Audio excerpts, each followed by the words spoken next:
Study Himachal की एक और सीरीज में आपका स्वागत है। दोस्तों आज बात करेंगे नॉलेज ऑफ नेशनल कमीशन के रिगार्डिंग। एचपीयू बीएड के लिए बहुत महत्वपूर्ण है। ये क्लास 4th होगी। फर्स्ट क्लास, सेकंड क्लास और थर्ड क्लास का लिंक आपको डिस्क्रिप्शन में मिल जाएगा। चलो शुरू करते हैं। देखिए पहला प्रश्न है, Indian education commission 1882 is also known as, भारतीय शिक्षा आयोग 1882 के को डैश के रूप में जाना जाता है। देखिए इसका क्या आंसर होगा, सोचिए। देखिए आप पोज करके भी आंसर दे सकते हैं, हमारे पास लिमिटेड टाइम होता है वीडियो के लिए। तो इसका जो आंसर होगा वो होगा हंटर कमीशन, ए इसका आंसर होगा। देखिए हंटर कमीशन के बारे में थोड़ा सा पढ़ लेते हैं। देखिए हंटर कमीशन को इंडियन एजुकेशन कमीशन के रूप में भी जाना जाता है, और जो हंटर कमीशन की जो एस्टैब्लिशमेंट 1882 में हुई थी, और ये फर्स्ट एजुकेशन कमीशन था मॉडर्न इंडियन हिस्ट्री के बीच में। तो इसके बारे में बात करें, जो हंटर कमीशन है, ठीक है, इसमें जो the commission issued its report इन, जो फर्स्ट रिपोर्ट इन्होंने कमीशन ने इशू की थी वो की थी 1883 को, जिसमें उन्होंने 36 सिफारिशें बताई थी प्राइमरी एजुकेशन के रिगार्डिंग के उसमें क्या चेंजेस किए जा सकते हैं। 36 रिकमेंडेशन प्रोवाइड की थी किसके रिगार्डिंग, प्राइमरी एजुकेशन के रिगार्डिंग। नेक्स्ट क्वेश्चन देखते हैं, where was the first all India basic education conference organized in 1993? 1993 में प्रथम अखिल भारतीय बुनियादी शिक्षा सम्मेलन कहाँ आयोजित किया गया था। दोस्तों बड़ा इजी सा क्वेश्चन है, इसका मैं आपको आंसर बताने वाला हूँ।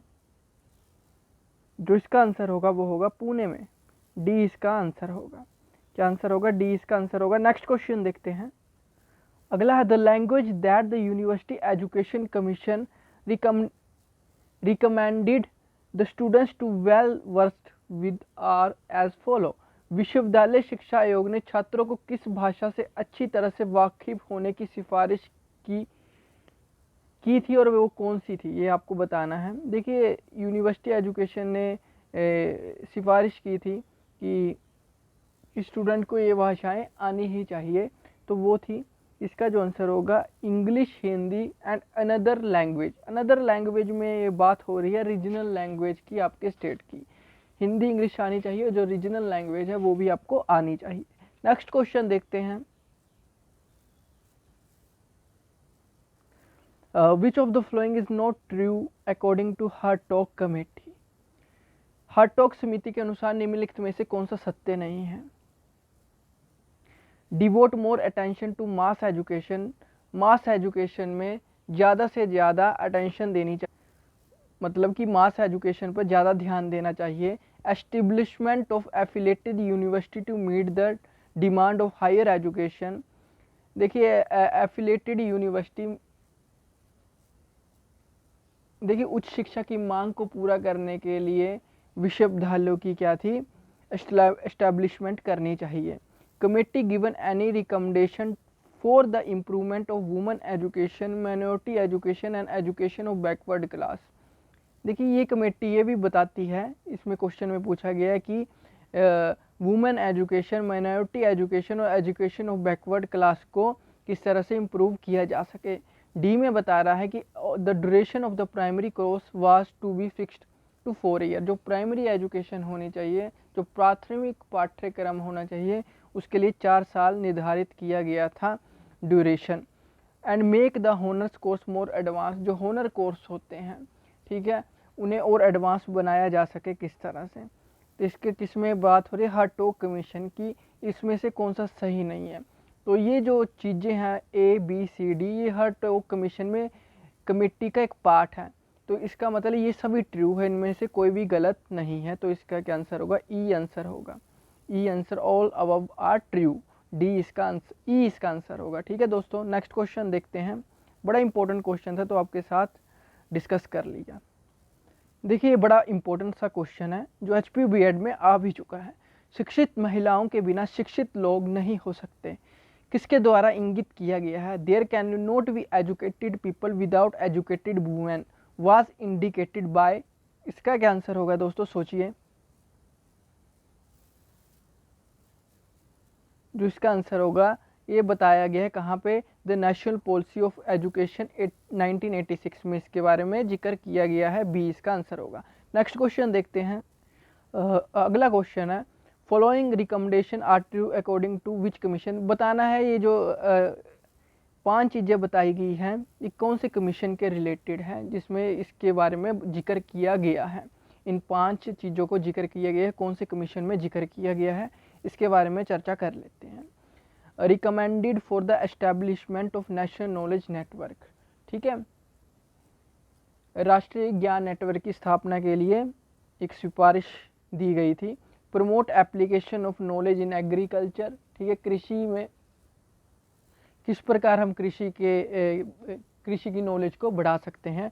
Teaching of English should be started from class 1, ठीक है, जो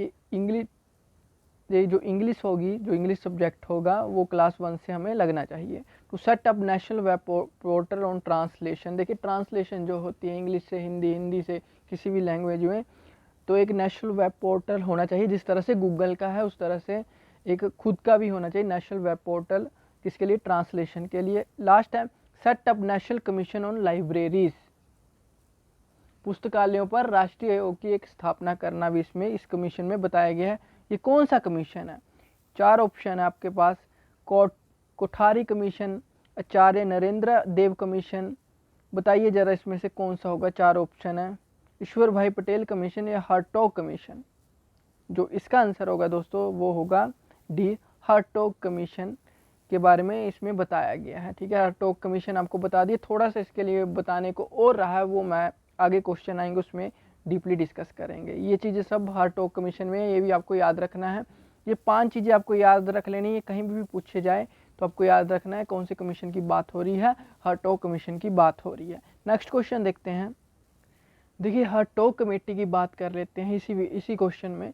जो हार्टोग कमेटी है, यह हार्टोग कमीशन है, एस्टैब्लिश्ड की गई थी सिमोन कमीशन के द्वारा, ठीक है। जो हार्टोग कमेटी है यह हार्टोग कमीशन है, इसको सिमोन कमीशन के द्वारा 1929 में एस्टैब्लिश किया गया था एज ए एक्सिलरी कमेटी, मतलब कि एक सहायक समिति के रूप में इसको बनाया गया था सिमोन कमीशन के द्वारा। किसको? हार्टोग कमेटी को। क्यों बनाया गया था कि 2 कमेटी हो जाएंगी जिससे कोई भी वर्क है ईजिली हम कर सकते हैं डिवाइड करके। अगला है, इसमें बताया गया जो उस समय इसके जो चेयर पर्सन थे, अध्यक्ष थे, फिलिप हार्टोग थे। उन्होंने किसके लिए बनाई थी? Prepare a report on education, education की जो रिपोर्ट प्रोवाइड करनी थी कि क्या कमियां हैं, क्या उसमें इम्प्रूवमेंट कर सकते हैं, वो इस कमीशन में हार्टोग कमीशन इसलिए ही स्थापना की गई थी। और इसमें ये भी बताया गया है the increase number of school and colleges had result in A decline in education standard. उन्होंने ये भी इसमें डिस्कस किया था कि जो कॉलेज, जैसे आपके एक रूरल एरिया है उसमें लिमिटेड कॉलेज और स्कूल होने चाहिए, जिससे क्या होता है एजुकेशन बढ़िया बनी रही, ऐसा ना हो कि एजुकेशन में डिक्लाइन देखने को मिले, जो स्टैंडर्ड होता है एजुकेशन का वो कम देखने को मिले। नेक्स्ट क्वेश्चन देखते हैं। एक लाइन ये भी है, जो हार्टोग कमेटी है was formed to report on educational development, ठीक है। देखिए शैक्षणिक विकास पर रिपोर्ट देने के लिए यह हार्टोग कमेटी का गठन किया गया था। और इसमें यह भी बड़ा इंपॉर्टेंट है कि the committee was form to recommended changes to strength the education system in the country, मतलब कि देश में शिक्षा प्रणाली को मजबूत करने के लिए या उसमें शिक्षा प्रणाली में कुछ परिवर्तन करना है, उसकी सिफारिशों के लिए ही हार्टोग कमेटी का गठन किया गया था। ये सारी चीज़ें आपको ऊपर से लेके सारी याद रखनी है, एक एक पॉइंट कहीं से भी क्वेश्चन बन सकता है। नेक्स्ट क्वेश्चन देखते हैं। The name of the Yashpal committee report 1993, क्या होगा इसका आंसर? इसका होगा ए, लर्निंग विदाउट बर्डन। ये कल भी क्वेश्चन किया था। अगला क्वेश्चन है the recommendation to reduce the burden of school bags were given by, school bag के बोझ को कम करने की सिफारिश किसके द्वारा की गई थी? यशपाल कमेटी के द्वारा या यशपाल कमीशन के द्वारा की गई थी। अगला है university Education commission constituted in 1948 was appointed by, 1948 में गठित विश्वविद्यालय शिक्षा आयोग किसके द्वारा नियुक्त किया गया था? तो इसका आंसर होगा Ministry of Human Resource and Development, ए इसका आंसर होगा। ये भी बड़ा इंपॉर्टेंट क्वेश्चन है, एचपीयू में प्रीवियस ईयर में आ चुका है। अगला है how many member were there in University Education Commission, विश्वविद्यालय शिक्षा आयोग में कितने सदस्य होते हैं? 10 मेंबर्स होते हैं। अगला क्वेश्चन है according to Radha Krishna commission admission to the university should be after dash year of the school course, इसमें क्या बताया गया? राधा कृष्ण आयोग के अनुसार विश्वविद्यालयों में प्रवेश डैश वर्ष के स्कूल पाठ्यक्रम के बाद होना चाहिए।